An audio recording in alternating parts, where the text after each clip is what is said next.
a kind of, was it a vast forest, shall we say? Quite sort of unbroken woodland, ancient trees hanging with moss, that kind of good stuff. It's also the kind of place that the elves try to protect. So in the Ironlands, the elves protect the natural world, I do believe. And they are ever watchful. It's kind of creepy, actually. It is a little bit. A little bit creepy. As we come on through this forest, we find a settlement. This is our settlement. This is called Cinderhome. Now, what would you describe Cinderhome looks like? I'd say it's quite a well put together little settlement. It's been here for a fair old while. You know, a lot of the huts, they've been reinforced over the years. You can see where the roofs have been patched and rethatched and all of this. A little bit ragtag in the design. So some of the people there have put their own little quirky bits and pieces on it. So mostly circular buildings, but then you'll have the odd one that's got like this weird little rectangular bit that sticks out because someone decided, actually, no, need a bit more space. I want to be a little bit different. A little bit different. The village itself is probably surrounded by a roughly cut sort of palisade, I would say, from the nearby trees. And as with its name called Cinderhome, the practice has always been to sort of burn the trees with the belief that it gives them some extra capabilities, shall we say. The long hidden belief is that by burning the wood, it gives it like an iron type strength to it, which as time goes by, as ancestors stories have been passed down, how, you know, the black wood of the deep wilds has held the strange creepy crawlies and creatures at bay for many a year. Whether this be true or not, because we don't know. We're just, you know, humble village folk who've grown up and lived there. And I think a centre point of Cinderhome, I think, would be a large bonfire that's always kept burning. The whole idea that the fire is important. Somewhere like the deep wilds, which, you know, there's always a lot of fog. It rains quite a lot. It's shadowy.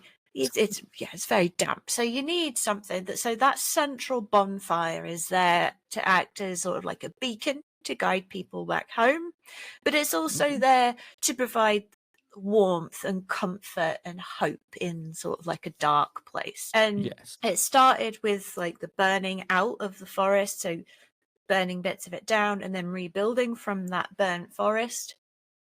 And now there's that central fire that it's never allowed to go out. It's got constant people constantly tending it to act as that beacon for all of us. It's somewhat of like an eternal flame that's always maintained by the fire keepers or whatever you may call them. But I also feel that these people they will go to that fire, they will light some of their kindling for their own hearths. Their homes are always lit with this eternal flame. That may go out, but the flame continues in the middle of the village. There's this belief that this fire that's constantly this ever burning bonfire in the center it's almost like a good luck charm.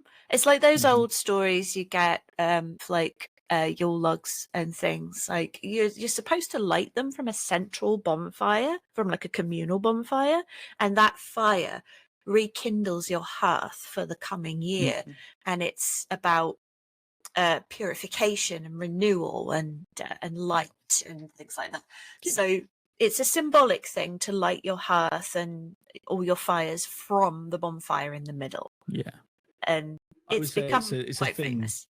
Yeah, it's a thing that happens kind of like of a morning. People will gather and sort of like, right, who's going to go get the flame? Like kids. Yeah. It's usually kind of a thing, I would say, that maybe you're coming of age, it's your responsibility. The mother or the father will go, right, now it's your turn to go collect the flame. Go get the fire. The first time you do it. and it's like a Yeah, it's a big very deal. special moment. Yeah, you're bringing good luck into the home, you're bringing warmth, and you're providing. So, and it's an equal opportunity thing. There's teenage boys, there's teenage girls that do it. That it's like, right, you're being selected to go and get the flame to bring it back. Yeah. And it's pretty cool. But also as well, for someone like my character who's a hunter, it's a guide as well. So it's Yeah. a way to get home. It's a guiding light. It's Yeah. a warming. Yeah. So as we go on by this flame, where do we find your character? So my character is kind of, it's a little bit ambiguous as to their gender. They're dressed in pretty, masculine clothes, sort of, but they have a very androgynous sort of appearance to them. And they are currently standing with their hunting crew. There's actually 5 people in this group. In a normal hunting crew, there would only be 4, split off into 2 pairs. However, my character, Caldus, who has this roughly cut short hair, it's really dark. It's almost black, but if you look at it in certain lights, it's kind of russety sort of color, so there's a little bit of red in there, and really very blue eyes. My character is standing, leaning rather awkwardly on some kind of makeshift crutch after being thrown from their horse and basically cracking their ass, and is okay. currently not allowed out on the hunt. Does your horse have a name, by the way? Bastard. My horse's name is Bastard. It had a name previously, but it's now been renamed to Bastard. Yeah. So your hunting party, would you say, how do they? Let's just try a roll here for a second. Let's just try and get this off. How would they, see you as? How do they react to you? What do they think of you? They probably, I think up until now, they would have seen me as quite reliable, but at this point, they're probably laughing at me because, I've broken my ass, essentially. For those of you that are, medically aware, I've probably fractured my coccyx or something like that, or at the very least, it's quite badly bruised, cannot ride at this point. So, no chance of going out on a Bastard at any point. Times. That fucking horse. So, did you want to go through the group, your hunting party? Are they youngsters? Are they kind of a mix of ages? So you've got 2 slightly older members. You have Chenda. Chenda is the leader of the group. Very cool. Quite a relaxed sort of person, but also a little bit serious when it comes to dangerous situations. So while they're kind of like, yeah, it's chill, it's great, it's cool, it's fine, when push comes to shove, they can be quite fierce. Their partner is Melia. Melia is a little bit excitable and exuberant. Chenda tends to temper their high strungness. Then we've got Aiden, who is my usual partner. Aiden's really cool. I would say that Caldus probably does have a bit of a crush on Aiden. He's like quite handsome. He's quite he's kind, he's thoughtful. Oh yeah, he's totally top boy. Very, reliable, friendly, and Caldus probably has a bit of a crush on him, but hasn't said anything because there's other shit to be taken care of, and we're in our early 20s, so it's not like there's not time. So they think. Bloody hell, this is all going to go horribly wrong. And then finally there's Gwen. Now, Gwen is taking my place on this hunt. She's young and energetic. She's probably only recently qualified as a hunter, but she's taking my place because Bastard fucked it for me. And she's a little bit nervous. She's a bit worried that things aren't going to go the way she wants them to, that maybe she'll fuck up. She's a little bit innocent, but she's pretty cool. I would say, does she have that sort of wide-eyed kind of looking up to you guys as sort of heroes, or maybe I can't believe it, I'm getting to hang around with these guys, because I assume your aunt has kind of kept her. God, my aunt, she's a proper Yes. Auntie Becca is, God damn it, she cracks that whip. She really does. Crazy, crazy lady.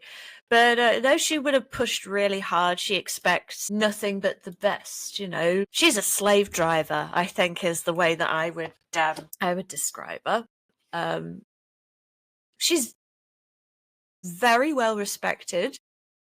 She's highly regarded amongst the community, but she done half crack that whip. And she was a little bit disappointed when I came off the horse, and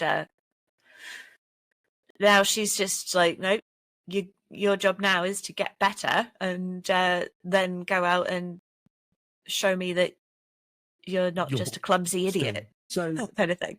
Gwen, the youngster, has taken your place. Recently, the settlement has been kind of awash with gossip. You may have heard of this as you're the hunting type, but there may have been some accusatory accusations against a couple of members of the village. There have been possibly some sheep theft going on, and two people in particular, a couple called Bryn and Sibylla, have been accused of this. And this is the day after there was a big meeting between the elders.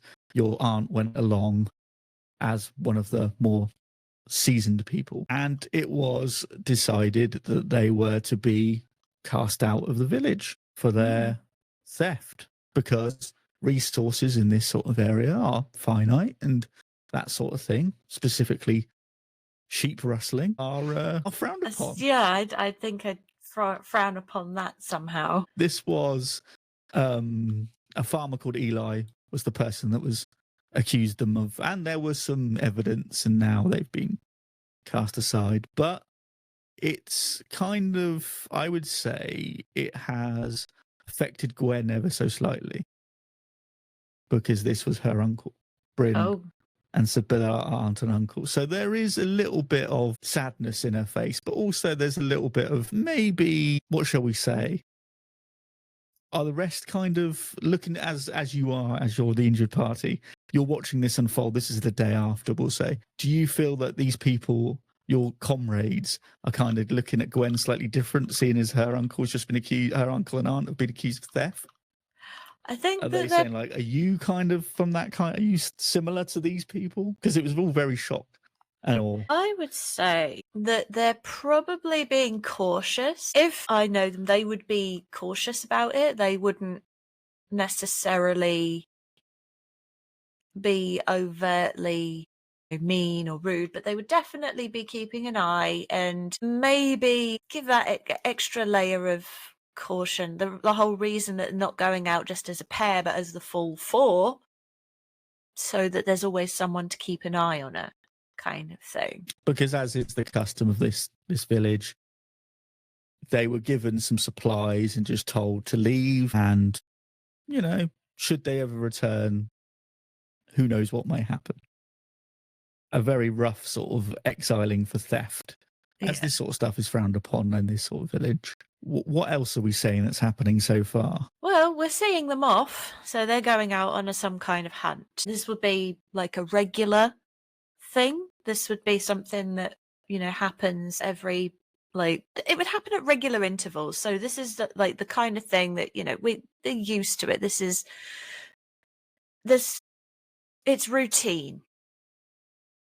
Okay. So for the hunting party, this feels like it should be routine. You know, the full party's going instead of just half of it. But do you know the reason why? What possibly could be the reason a whole hunting party might go?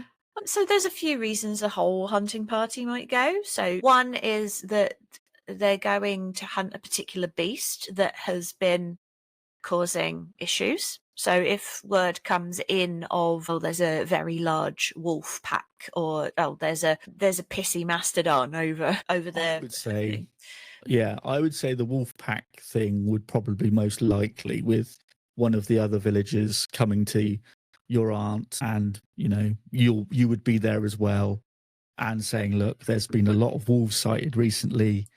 This is quite dangerous. We can't really, every time we leave the village to, because people will go to trade to other villages and things, that there's always a bit of harassment on the road.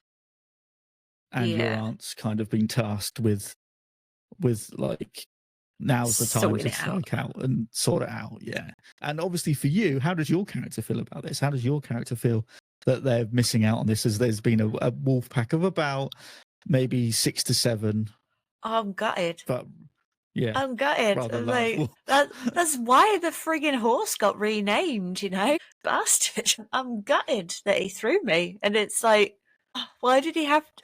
He's never thrown me before. Why did he do it now? It's like, why are you being such a dick now? Well, did you think that was possibly, it was spooked by something in the woods? Or do you think it was just, you know what? Hit a molehill or something? I don't know, because these things can happen. They can happen. But you know what? Caldas, I don't know what did it. It just suddenly happened. The horse just, it was normal. And then suddenly, wham. There I go. I'm on my butt, and I'm not entirely sure how it happened. And it's like, you're quite a seasoned rider. You're not like a novice. You know what you're doing. I know what I'm doing. So this has kind of come out the blue totally. It really has come out of the blue, and it's like, what the fuck just happened there? And nobody can explain it. Not even Aidan, who was there with me. It was just like, what the fuck just happened? Nobody knows. It's just a weird twist of fate, and now I get to miss out on this amazing hunt, exciting kind of hunt. I am fucking gutted. Would you say that you and Aidan are possibly potentially the most experienced riders of the group? That's why he can't even figure out why this has happened. I would say Chenda is probably one of the most experienced hunter riders. Aidan's good. Probably came from a wrangling, like a horse wrangling. Not wrangler, that's the wrong word. But they would breed horses and whatever. So he's horse pretty breeder, horse raiser, trainer type. And so no idea why this happened. But it did. And now my ass hurts. It all comes back round to the fact that my ass hurts.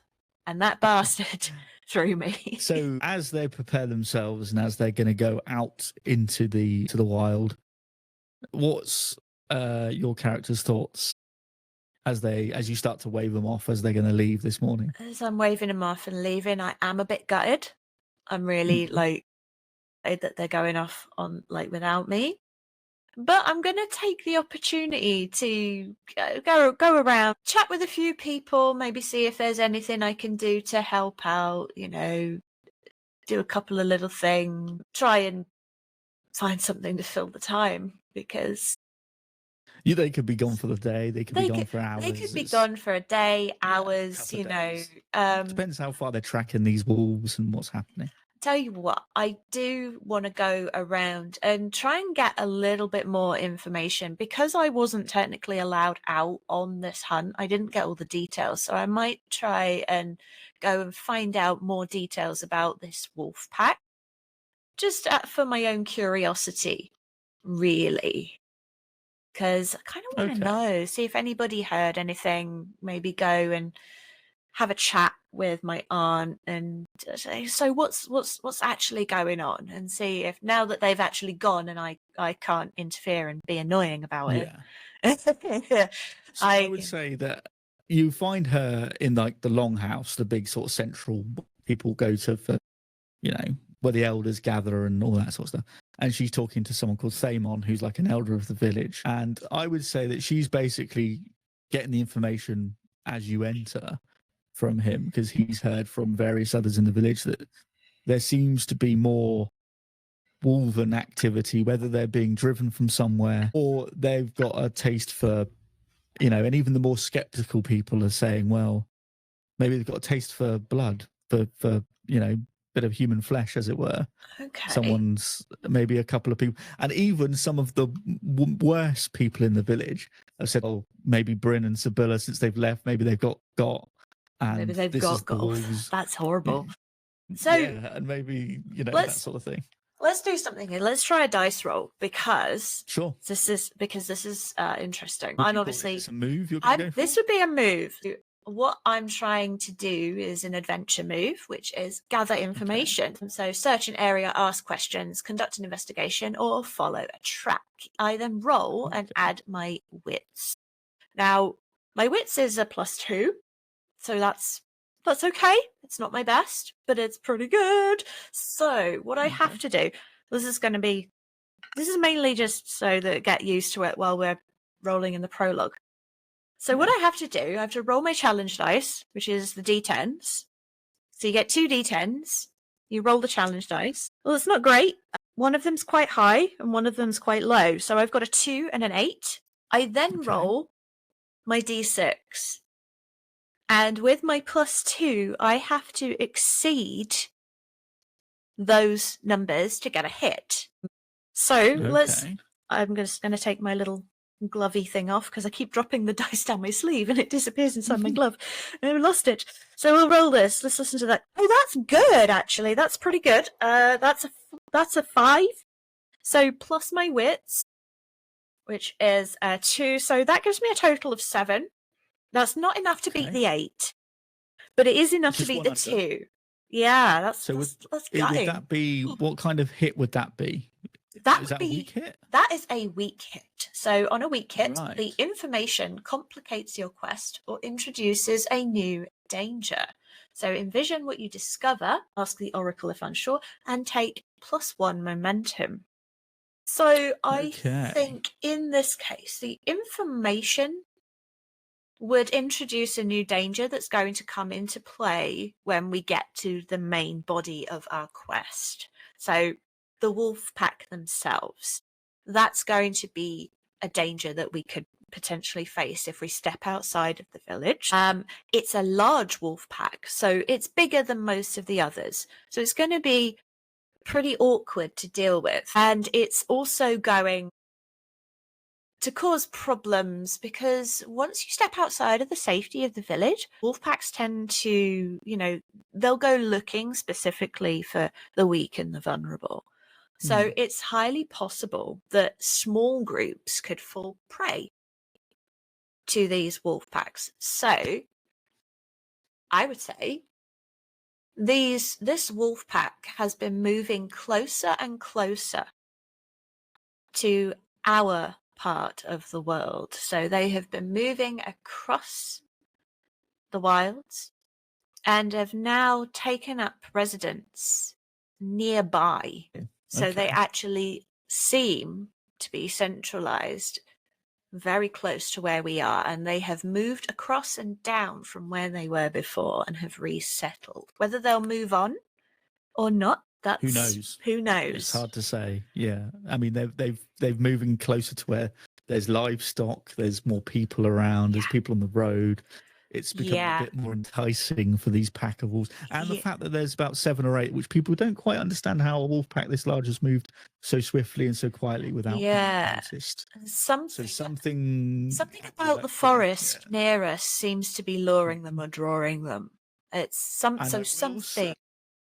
That a couple of the more older people of this village, that you've heard, the gossip that there's some strange elven magic at work, and those pesky elves in the woods have been nothing but a thorn in our side since my grandfather's grandfather was here building this village. And they always go back to the superstition of this dark elven magic has drawn these wolves in and using them as a avatar for our destruction, and all these kind of doomsayers and all that sort of things. Gotta love a good as your aunt is kind of brushing it off as they've just got wind, they've kind of smelt it on the wind that there's livestock, there's humans, it's natural, it's what's going to happen.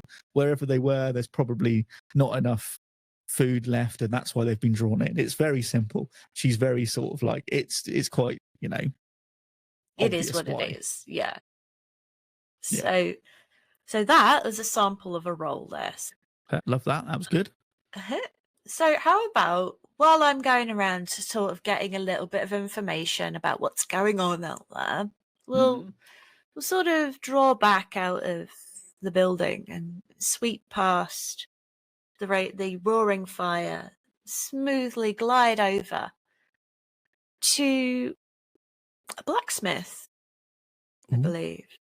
Yes, indeed. Inside here, the forge is lit with the very fire from the center of the settlement, and there is a gentleman, I believe, Yes. hammering young away, man. doing his thing. Indeed. Who is He he? is. This is Dag. This is the farrier stroke blacksmith's son who works the forge. He is the only child of this couple who, when he came of age, was the one that took the flame to the forge for, creation, repairing, and things like that. So for the blacksmith of this village, it's quite important to have that. And he's a stocky kind of guy of about 5'10", bit of a barrel chest going on. You can tell he's quite enough, obviously working the forge and being like a farrier and a blacksmith. He's very hard at labor, sort of a very sort of chin, scruffy type beard of like dark brown hair, short hair, sort of keeping the hair out of his eyes, very shorn hair, cut also dark brown with sort of grey-green eyes. And he's sort of very always covered in soot and sort of, smear marks on his apron that he has. Yeah. And he just works the Dirty forge. boy. He's basically he has a responsibility, he has a job, and his father is quite the taskmaster to sort of make sure he understands how to work the forge, because it will be his to inherit one day. As this is one of those professions in this type of village that's fairly integral, along with the hunters and things like that, of keeping the spearheads, making spearheads, making sort of arrowheads for that, horseshoes, things like that, and even for like building material like nails and stuff like that. So the forge is always, hard at work doing something. There's also a couple of others that help Doing forgey with the things. forge, but Dag is the one that's like, right, you've got to do this, you've got to do that, you've got to do the other. What's Dag's opinion like at this point? Obviously, you got brought in a horse, check its shoes, make sure are its horseshoes okay, because it did some weird shit. And the farrier, so the guy that puts them on, works with you. It's like, hey, take a look at this. Does this look unusual to you? Have you found anything unusual in this horse renamed Bastard? I would say from his experience, and obviously, he's been doing this for a number of years, not as experienced as his dad is or any of the, the other more experienced farrier that works in the forge as well. But he would say, no, you can't see anything wrong with it. He's looking at it going, looks like a perfectly normal, looks like we've done that before. And you can probably even he would recognize that this is one of the farrier's kind of shoes, horses. So he's done it. He's watched this guy do it. So he's understood that, okay, that's how you do it. That's cool. So he's like, yeah, that's one of yours. And the guy's like, yeah, that's pretty much one of mine. I can't see anything wrong with that. It's pretty good work. We've never had a horse throw a shoe to this extent or anything like that, and he can't seem to see anything wrong with the horse at all.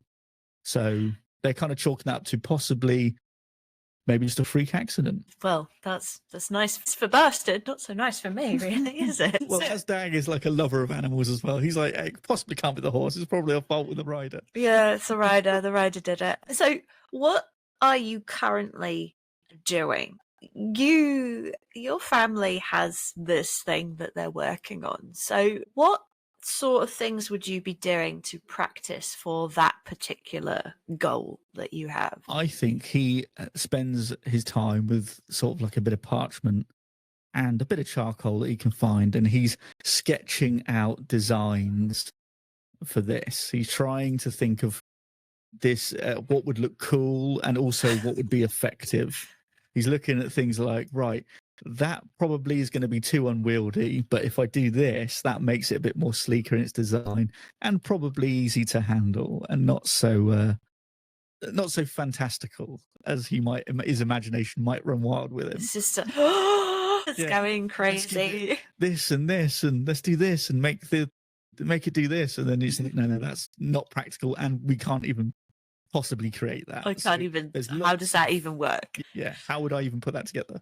So there is lots of these kind of crumpled up drawings that he's kind of in his little room that he has in his parents' house that he kind of has like chucked on the floor of an evening. He's like, no, that won't do. I need to go back to the drawing board.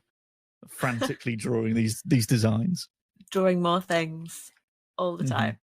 And who is with you in the forge? Who works with you in the forge, or Well, this would be obviously his father, Fafnir, who is sort of a very respectable figure in the community, a big sort of, I would say, a stern, stoic, grim-looking man. Big Grim. sort of, yeah, just very sort of like humorless, I would say, probably. That kind. Yeah, and just very sort of like furrowed brow at most times and looks serious all the time. Yeah. Has he got the pretty much. downturned, like, the downturned C kind of? It's very much like just the straight, yeah, very much like that, or the very straight. Can you even see it? Yeah. Does he have a beard? Yeah. Also, can Also, you there's even one- see it? Just like It's one of those things where you just like, he'll notice, Dag will notice that his father, when he's disappointed, will huff a lot, and it's just like his mustache just like just raises up. And, Dad's mad at me again. Oh, there we go. He's angry again. Also, I would say at the forge we have someone called Myrick, who's like the farrier, who's like the more experienced farrier. He's worked with his dad for a long time. He's kind of like a family friend. He's probably in his like mid to late 30s. So he's done this for quite a while. He's quite experienced. He's always shown Dag, who's like in his early 20s, like late, 19, 20, something like that, how to do this. And, and his dad just keeps telling him, watch him. You got to keep watching Myrick. You got to understand how to do this because you'll have to do this one day. Yeah. This will be your responsibility. So it's always drilled into him. Observe, watch, listen, learn. Observe, watch, listen, learn. And oftentimes he starts mind wanders as he thinks about these drawings, and it's fantastical. He's a bit of a daydreamer. He's a bit of a clumsy daydreamer because he has various sort of like scuffs and burn marks where he's bumped into things and accidentally touched the forge by mistake. Yeah, he's a bit of a clumsy oaf. He's a big guy. He's one of those big clumsy oaf types. My goodness. The gym bro. That's a bit of a gym bro. Yeah. He's kind-hearted, but he's just very clumsy because he doesn't, and he has no depth perception. He doesn't understand his own size. It's like, shit, I didn't realise he's on that big. It's not that hot. I got bang, smacks his head in the door frame. Shit, I was that tall. Didn't realise it. Yeah, I didn't realise it was that low. Past the forge and like burn his arm and realise he's not turned enough to sort of get through this gap. He's like, oh no, cinch. Oh, so everyone kind of, I feel like most people around the place just see him. He's like a just kind-hearted guy. That's, he's the blacksmith's son. And what would you? He's a good dude. He's a kind lad. Good boy. He's a good boy. That one. Yeah. Good lad. And what would you have been doing to help prepare the hunters to head on out? Probably, I think Dag's job would be to sharpen swords, make sure spears are okay. Probably check out the Fletcher in the village to make sure their arrows have been sort of prepared and all that sort of stuff, and just sort of liaise with maybe Aidan or Chender, someone like that, to sort of be like, hey, listen guys, I've got some of your arrows, I've got some of this gear, axe heads, we've got some of them if you want them, that kind of thing. Okay. And maybe even checking over the mounts, checking over your horses as well to make sure that they're well provisioned and they're in good condition. Bastard is absolutely fine. He's not injured whatsoever. That was Dag's favourite horse. Bastard. She's great. Bastard is just a bastard.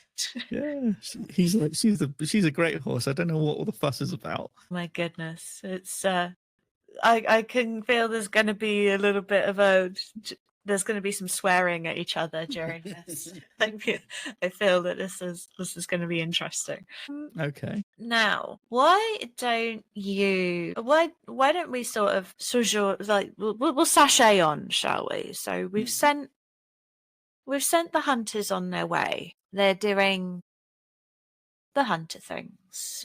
There's not really much for Caldus to sort of do except, hope their arse gets better. Well, I would probably say you probably spend a lot of time with your aunt Rebecca, and I can still practice with my arrows. I just can't ride a horse, and that's sit and just practice your archery abilities. Oh yeah, I'm real good at practicing my archery. I'm great at that shit. Yep. Yeah. And I think keep going. which is my Yeah. combat talent, archer. Yep. And I do think that she would probably be like, look, listen, we're going to have a few meetings with the elders. You haven't really got much else to do. You might as well just listen in and learn something. Yeah, I'll sit in and She's listen. very much like just, it's like that person who brings bring your kid to work day, and she's like, look, just sit there, don't say anything, listen, and don't interrupt. Just don't say anything. Just sit there, sit down, shut up. So what I'm going to do now, actually, just to change things up, I'm going to roll a d6, and this will be how many days they've been gone. Okay. So far, 4 days have passed, and we've heard nothing from the hunting group. And how does that make your character feel? Nervous. 4 days. The hunting party was really only meant to be going out, taking a look at the pack, getting an idea for its, the size and movements. Do you think like someone like your aunt would have said, look, whatever you do, don't engage, just observe, track, and report back? Yeah, it would be like going out, trying to sort of track where they are, where they've been, where they're holing up, and getting an idea of what's going on, because it is a bit strange for this pack to suddenly be here, and it's a large old pack, but 4 days without any word whatsoever, I'd say that's a bit unusual, because I kind of envision Chenda as having some kind of hawk companion that would sort of bring short messages back, like check-in messages, like you fly back to the thing. And how do you feel you've received any of these messages, or do you think it's been 4 days with nothing? You know what? Let's roll. So there is a percentile thing in this, and the outcome should be a yes. We have heard something, but not, have we heard anything at all? The answer should be yes. Is there somewhere in the rule book we're looking for this? If This is in the rule book. Let me just find the page, because I'm recounting this off the top scrolling back and forth. That's what I'm doing in the book. Yeah, scrolling back and forth in the book to find tables and stuff. Absolute madness. So this is where we need some kind of like bouncy, like A-team music going on.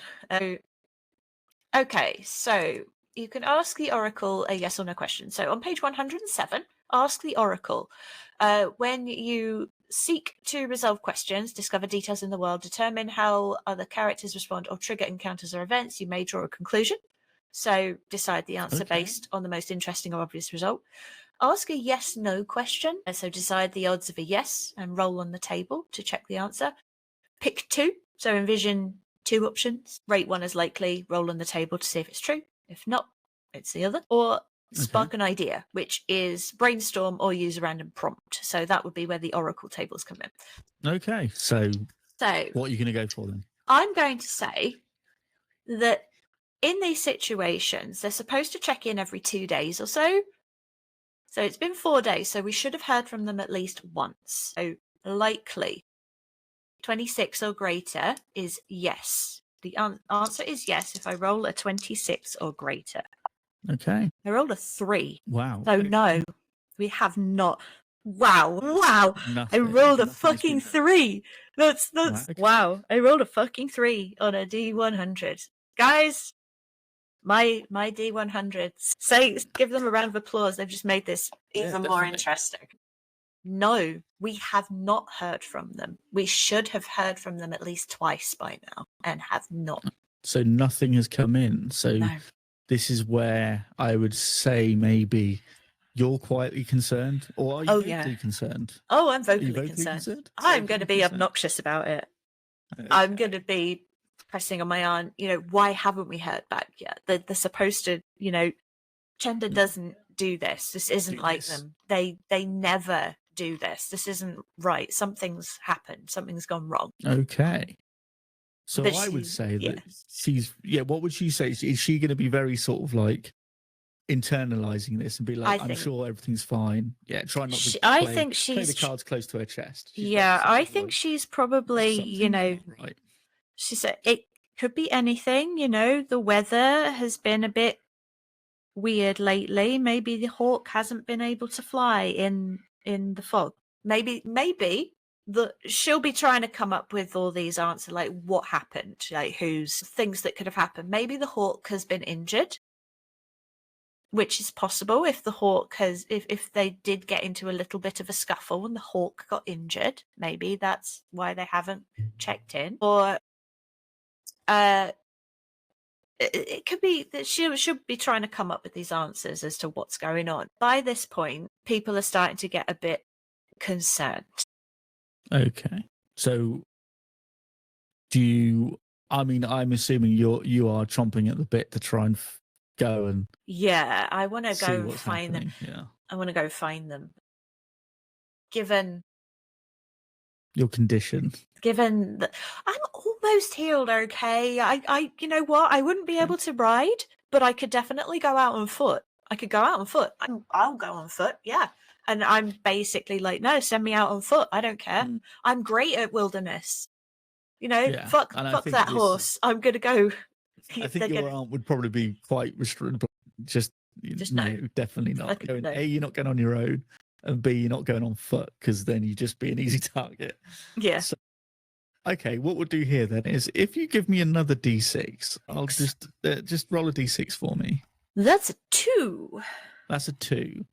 So 2 hours later, I will say that you will see that falcon or hawk return, but no message is attached to it. It's just returned to its place where it knows to go. Yeah, that in my mind would say that something has happened. That in my mind would suggest something bad has happened.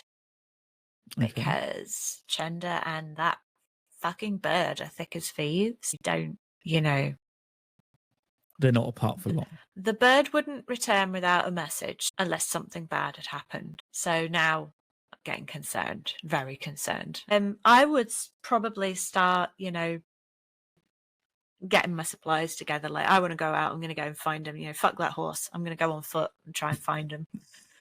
Are we talking, are we getting to like evening time now? Are we getting to night? Yeah, my exuberance is getting going anywhere. No, I'm not going anywhere. Not if it's nighttime by this point. No. So no, I will be getting ready to go. Like, I'm going to be sorting myself out, packing up, and trying to give myself some kind of advantage. Make sure that I've got everything that I need. Make sure I've got all my kit, and make sure I've got supplies to last me for a few days. That kind of thing. So are you going to try and visit to get your horse? Or are you going to come? Oh no, fuck that bastard. Fuck that bastard. But I do want to go to the blacksmith because I want to collect some arrows, some arrowheads. I need to make sure I've got some decent arrows. If we're going after wolves, I want something that'll take them down quickly. I need them really sharp. I need the top grade stuff because I want to use as few arrows as possible to kill as many wolves as possible if needs be. So I want the good shit. Okay. You want the good shit. I want a good shit. So I'm gonna go visit you at the Yeah. Come see Dag. Come see Dag. At the blacksmith. We kind of know each other. I'm guessing we haven't had a lot to do with each other outside of I need your weapon skills. Like I need weapons. Yeah, but we know each other. Yeah. I think in the same way that this is an everybody knows everybody kind of community. I think so, and I think it's one of those things where he's like, it's there you are, because he's like, well, you're always out and about, so it's very rarely he gets the opportunity to chat to you for long. Yeah. So it's very much like, good to see you. Heard about your fall. Your horse is okay. Yeah, no, my horse is a fucking bastard, mate. What the hell? Yeah. So I mean, I'll go visit. He's fully prepared to be like, look, I've got some arrows for you, but he's going to be very of the mind. Maybe it's not a good idea to go now. Maybe it's wait till morning. So we got a bit daylight and see what happens. You should be like, I think should think that Caldus would be like, don't worry, I have slightly more brains than you give me credit for. Not going out in the dark, that would be suicide. I mean, I don't know. I mean, you guys are pretty good. but I think wool eyes are slightly better. In the night, absolutely. But that is what we have the fire for. Yes. True. I mean, he's going to be very much like, hey, listen, if I'm going to defer to you, you know more about this stuff than I do. He's very much like, I'm an indoor kid to an extent. Can I be straight with you, Beck? Please. Don't you find it a bit strange that one of our most decorated hunting groups is just suddenly not doing what they should be doing? Well, I mean, I have my theories. You have a theory? Well, now, you've heard of the Aleko, right? Maybe in passing, but I mean, not... it's the story. My father told me this. His father told him that one of our distant, well, his grandfather's grandfather was slain by this beast. And some say he still lurks out there in the wilds. And I dare say if it wasn't the wolves, it was the Aleko that got them. If they have been got, I'm not saying they have. I'm just saying that it could be. And that's why I've designed this. And he holds up one of his drawings. And you see like this, after, what you can imagine is countless hours, it's a very sort of detailed, refined sketch of a sword, of like this very good looking sword. And he's like, this will sort out all the problems. Guaranteed. So what is this Aleko then? I'll take a good look at this sword drawing. What is it? Yeah. Is it like a big wolf, or is it like a well, big... it's kind of, some have said it's kind of like a troll with a giant type creature. That kind of thing. Half giant, half troll. Sounds like it would be a very good hunt. I mean, from what my family have told, well, from the stuff I've read from my family, it could take down a mastodon with one punch. I'm not sure how much so Caldus is not sure how much they believe that. Is this a move roll? Is this something I don't know. I'm not sure how much I believe that. I think this is just role play. I think this is just role play at this point. Like, this be a D100 type roll of like, how much percentage do you believe? That sounds feasible. How feasible is it though? Well, I just definitely, Caldus is definitely interested. They're definitely interested. Caldus is definitely interested. Yeah. Like, this sounds really cool, but I'm not sure how realistic realistic it is. I'm up, like, I'm big on the. Well, we're rolling a 22. It's still it's a no, regardless. Even if it's a 50-50, it's a no. I'm going to say you're probably going to. Are you going to give him? You're going to give him like the sort of like, sure, Dag, sure, whatever you say. Yeah, of course. You know what? I absolutely believe that a creature killed his great grandfather or whatever. I'm not sure that the Aleko is exactly what he says it is, but I think that he believes it is. So I'm gonna kind of go along with it and just like, you know what, we'll get some more information, and maybe one day he can make a sword to figure it out. Yeah. So Dag, I get it. This big asshole, but why the sword? What? Well, I mean, only a sword of the finest blessed steel can kill this beast, so I've been told. So that's my goal. I'm going to try and make this weapon with... There is supposedly some materials in the deep wilds that is supposedly, again, this is all hearsay and speculation, that elves covet that they have that can forge this sword that can kill this monster. So one of these days, I'm going to leave these walls and going to find it, going to bring it back. I'm going to work this forge. I'm going to create this weapon. And I'm going to head out and kill that fucking beast. Well, when the time comes and you need a little bit of a guide out there, just let me know. Pretty good out in the wilds. I think I remember a few places that could be of interest to you. Some fun things to find. Okay, well, obviously, once your ass isn't broken anymore, then we'll figure it out. Yes. Broken ass is a bit of a problem. Do you think it was? So, what do you think happened there? Because I can tell you, the horse is fine. She's great. Bastard. As You know, that's not her name. I know it's not her name, but that's going to be what they're called until my ass is no longer broken. Just because I'm absolutely gutted at this. But I don't know. Something must have spooked. Something. I don't know. Some kind. Okay. It's not like she put her foot in a hole or slipped. She's sure-footed as they come. She's one of the best. Even I know Well, I that. mean, And she broke my ass. There is. I'll tell you now. There's some people that are saying that maybe you need to practice your riding skills a little bit. There's some people that need to take an arrow up the fucking nose. My riding skills are just fine. It You was said that, not me. It was a freak accident. So listen, here you go. So I'll give you, here's some arrows, and he sort of produces this sort of quiver. Edgy. I doubt you're going to get to leave at this hour, so maybe get some rest, and we'll kind of check it out in the morning. Well, I'll be going on foot. That's If you fancy taking a little journey outside the walls, maybe you should come with. I know my aunt won't let me go alone, but I'm sure she wouldn't mind if I took a little bit of company. Yeah, I'll come along. I mean, I will eventually have to, I plan. And he sort of leans in close. It's conspiratorial lean. Conspiratorial lean. And he's like, listen, I'm going to probably go and see, oh, hang on, what's her name? Saskia. I forgot. Saskia at some point over in Grimtree.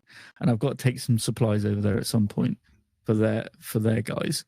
So maybe it could be like a 2-for-1 type mission. Well, I do believe they were heading out that way. So between the two, I know that the last messenger came from Grimtree to say that spotted the wolves coming this way. So, might be a good idea. We can check in for more information over there. See if they spotted our hunting party. Yeah. Okay, so we'll reconvene in the morning by the fire. Okay. We'll do that. So I think, a night goes by, uneventful. The little screen wiggle. Yeah. And I think you're awoken by shouts and calls from the village as the guards, the usual watchmen. I don't like being woken up. Fuck my life. You could tell this is probably just before dawn. So it's like sort of weird purple hazel sunshine. Yeah. Through the fog, it's kind of got this weird sort of glow. It's just the end of night before the dawn. And you can, you're going to rush out, I assume, because yeah. How as best as quick as you can go. Look, I can still run, okay? I just can't sit. Just can't sit down. What will happen? You'll realize there's some shouts going up because on that hill, lone horse has been spotted wandering its way back to town, back to the village, with a potential body on it. That's where we'll end the episode there. We'll have to figure out what happened and who it could be. Who is it? Who are you bringing home? Indeed. So, folks, what you've had there is just basically our little introduction into what we're going to be doing with Ironsworn. We're going to be playing around with it, doing a few sessions, not long ones, probably keeping them sort of hour sort of like hour-ish or learn how to play the game, because it is chunky. It's not as chunky as something like Pathfinder or D&D in terms of you roll X for that, roll Y for that. It's that bit simple. It's just there's a lot. There's moves and all sorts. And when you don't have a GM, there's nobody guiding you, so you kind of have to bullshit your way through it.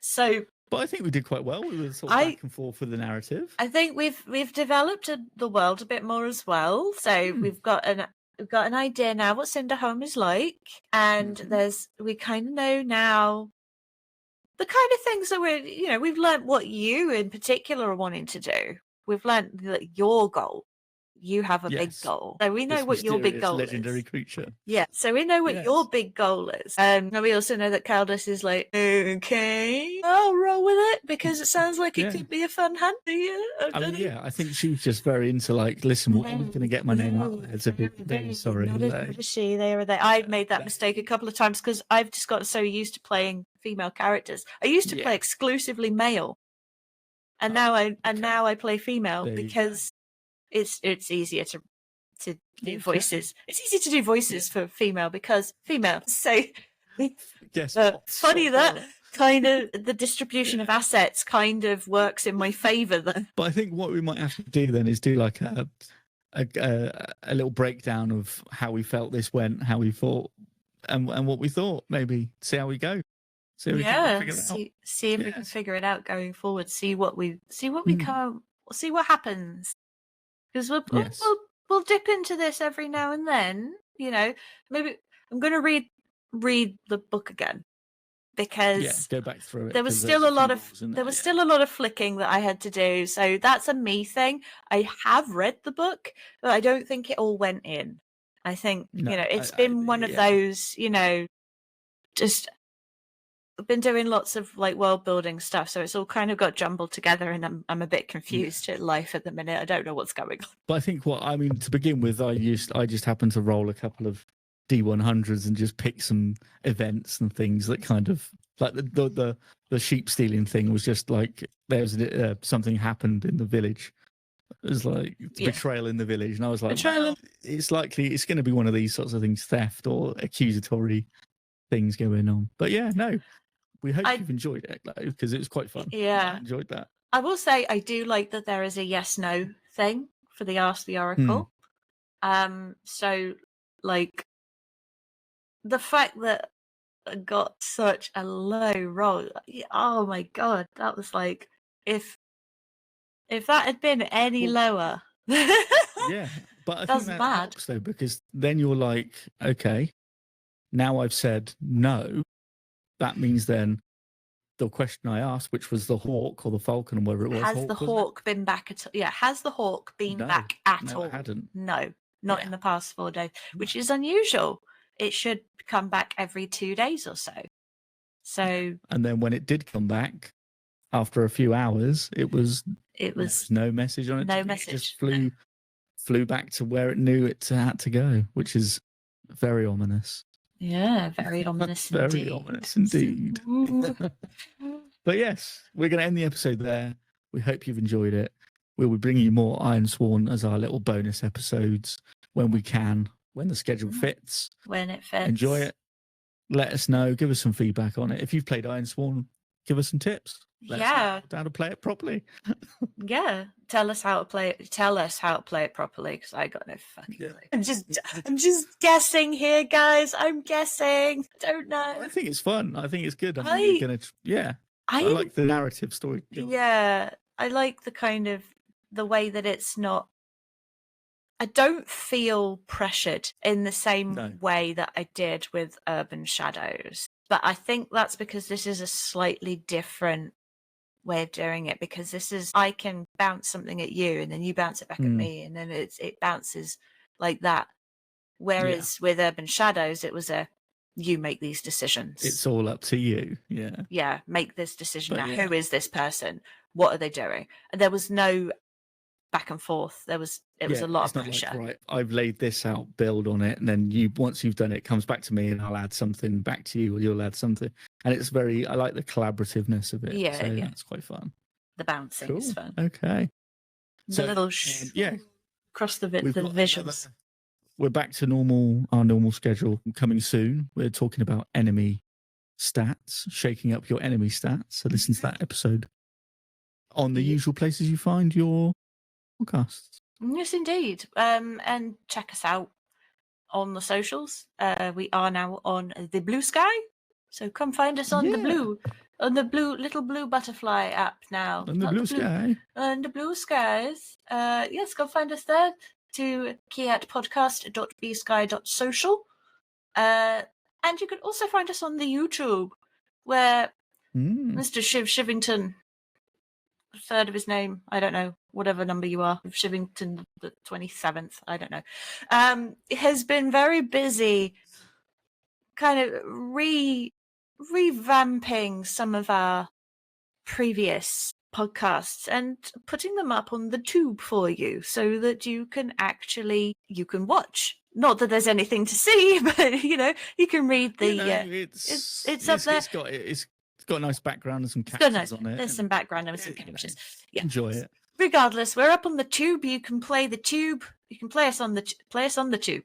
Literally play us on the tube if you live in London. Get on the tube, play the YouTube on the tube. It's fine. And then find us on all the other regular socials as well. So over on the Zitter, the Mastodon, the Tumblr. You can find us on Ko-fi, where we are still taking donations. You can find our website, Two Kobolds in a Trench Coat Podcast. Please put in podcast whenever you search it, otherwise you get cars, which is fine if you like cars, not so good if you're looking for kobolds. So please, Two Kobolds in a Trench Coat Podcast, or KIAT Podcast in your search bar. And we will see you very soon for a bit more Ironsworn action. I don't know why I'm just Good dancing day. now, so No. bye everyone. Good day. Good day. There we go. Bye. Just dancing. Bye. Bye. I don't know what happened there. I think I lost that. I feel like we got a bit of the world building stuff out of the way. I think it helped that I've been in world building mode for the last few days anyway.